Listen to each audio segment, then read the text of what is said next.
আহত শিক্ষার্থী নাফিজা আঞ্জুমের পরিবারের পাশে দাঁড়ালেন বাংলাদেশ জামায়াতে ইসলামীর আমির ডাক্তার শফিকুর রহমান। শুক্রবার দুপুরে কুলাউড়া উপজেলার সংশ্লিষ্ট গ্রামে আঞ্জুমের বাড়ি পরিদর্শন করেন এবং শোক সন্তপ্ত পরিবারের সঙ্গে সাক্ষাৎ করে জামায়াত আমির বলেন, আমরা কোনো রাজনৈতিক প্রতিহিংসা চাই না, অবিচার চাই না। আমরা চাই আঞ্জুম হত্যাকাণ্ডের প্রকৃত সত্য উদ্ঘাটিত হোক এবং ঘাতকদের দৃষ্টান্তমূলক শাস্তি হোক। তিনি আরও বলেন, এই ঘটনা যেন বিচারহীনতার নতুন দৃষ্টান্ত না হয়। সরকারের প্রতি আহ্বান, নিরপেক্ষ ও দ্রুত বিচার নিশ্চিত করুন। জামায়াতে আমির আশ্বাস দেন, এই মামলা ও বিচারের প্রতিটি ধাপে আমরা আঞ্জুমের পরিবারের সঙ্গে আছি। আল্লাহর দরবারে দোয়া খাইবা, দুনিয়াতে দোয়া খাইবা।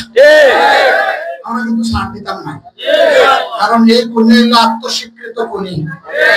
সে মেয়েরে জুলুম করছে, খুন করছে, সবকিছু সন্ধান দিছে। অতএব তার সাক্ষী তার বিরুদ্ধে যথেষ্ট। এখানে অন্য কোনো সাক্ষী থাকলেও চলবো, না থাকলেও চলবো। ইনশাআল্লাহ আমরা সবাই একসাথে ন্যায় বিচার পাওয়ার লাগে লড়াই করবো। আল্লাহর দরবারে চাই এই লড়াইয়ে আল্লাহ যেন আমরা বিজয়ী হই।